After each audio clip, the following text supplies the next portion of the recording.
Mivi speak വീഡിയോയുടെ പുതിയൊരു വീഡിയോയിലേക്ക് സ്വാഗതം. എല്ലാവരും ശ്രദ്ധിച്ചിരിക്കേണ്ട കുറച്ച് പ്രധാനപ്പെട്ട അറിയിപ്പുകൾ ഈ വീഡിയോ വഴി ഷെയർ ചെയ്യുന്നുണ്ട്. നമുക്ക് കുടിശ്ശികയുള്ള ക്ഷേമ പെൻഷൻ 3 ഗഡു ഉണ്ട്. 4800 രൂപയോളം വരും. അത് വരുന്ന മാസങ്ങളിൽ ഓരോ ഗഡുക്കളായി നൽകി തീർക്കും എന്നുള്ള ഒരു അറിയിപ്പാണ് സംസ്ഥാന സർക്കാർ ഇപ്പോൾ അറിയിക്കുന്നത്.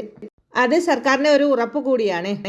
പുതിയ സാമ്പത്തിക വർഷം ആരംഭിക്കുമ്പോൾ തന്നെ ഇങ്ങനെയുള്ള കുടിശ്ശികകൾ നൽകി തീർക്കും എന്നുള്ള ഒരു ഉറപ്പ് സംസ്ഥാന സർക്കാർ നൽകിയിട്ടുണ്ടായിരുന്നു. 62 ലക്ഷത്തോളം വരുന്ന ക്ഷേമ പെൻഷൻ ഗുണഭോക്താക്കൾക്ക് വരുന്ന മാസങ്ങളിൽ ഓരോ ഗഡുക്കൾ അത് കുടിശ്ശികയുള്ളത് അത് കൃത്യമായിട്ട് വിതരണം നടത്തുന്നതായിരിക്കും. അത് നിലവിലപ്പോൾ ഓരോ മാസങ്ങളിൽ 3200 അതിനു മുകളിലൊക്കെ ലഭിക്കുന്ന സാഹചര്യം ഉണ്ടാകും.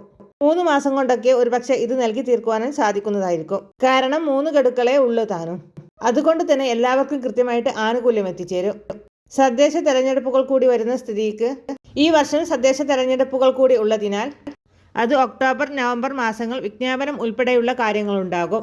അതുകൊണ്ട് തന്നെ അതിനു മുമ്പ് എല്ലാവർക്കും ഈ ആനുകൂല്യം എത്തിച്ചേരുന്നതായിരിക്കും. പെൻഷൻ വാങ്ങുന്നവരുടെ വരുമാന സർട്ടിഫിക്കറ്റ് സമർപ്പണം, മസ്റ്ററിംഗ് പോലെയുള്ളവയുടെ തീയതികൾ ഇതുവരെ പ്രഖ്യാപിച്ചിട്ടില്ല. അക്ഷയ കേന്ദ്രങ്ങളിലേക്ക് ഇതിനു വേണ്ടി ആളുകൾ ഇപ്പോൾ പോകേണ്ട ആവശ്യമില്ല. കൃത്യമായി സർക്കാരിന്റെ ഭാഗത്തു നിന്നും അറിയിപ്പ് വരുന്ന മുറയ്ക്ക് നമ്മുടെ ചാനൽ വഴി കൃത്യമായിട്ട് അറിയിപ്പുകൾ അറിയിക്കുന്നതായിരിക്കും. രണ്ടാമത്തെ മറ്റൊരു പ്രധാനപ്പെട്ട അറിയിപ്പ്, PM കിസാൻ സമ്മാൻ നിധിയുടെ 2000 രൂപ ലഭിക്കുന്നവർ ശ്രദ്ധിക്കുക.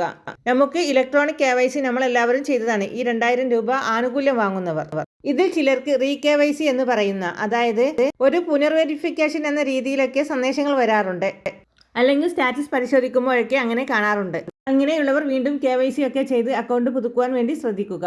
നമുക്കുള്ള ആനുകൂല്യങ്ങൾ നഷ്ടമാകാതിരിക്കുന്നതിന് വേണ്ടി വെരിഫിക്കേഷൻ ഉൾപ്പെടെയുള്ള കാര്യങ്ങൾ ചെറിയ പ്രക്രിയ മാത്രമേ ഉള്ളൂ. അതുകൊണ്ട് തന്നെ 1 മിനിറ്റിൽ 2 മിനിറ്റിലൊക്കെ തീർക്കാവുന്ന ഇത്തരം ചെറിയ കാര്യങ്ങൾ ഇത് നമ്മുടെ സ്മാർട്ട് ഫോൺ ഉപയോഗിച്ചൊക്കെ ചെയ്യാനായിട്ട് സാധിക്കും.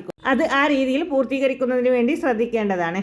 ഇനി ഇലക്ട്രോണിക് KYC ഫോൺ വഴി ചെയ്യാൻ സാധിക്കുന്നില്ല എങ്കിൽ കോമൺ സർവീസ് സെന്ററുകളിൽ നമുക്കിത് ചെയ്യുവാനുള്ള സൗകര്യങ്ങൾ ക്രമീകരിച്ചിട്ടുണ്ട്. മൂന്നാമത്തെ മറ്റൊരു പ്രധാനപ്പെട്ട അറിയിപ്പ്, ബാങ്ക് അക്കൗണ്ട് ഉള്ളവരാണ് നമ്മൾ എല്ലാവരും തന്നെ.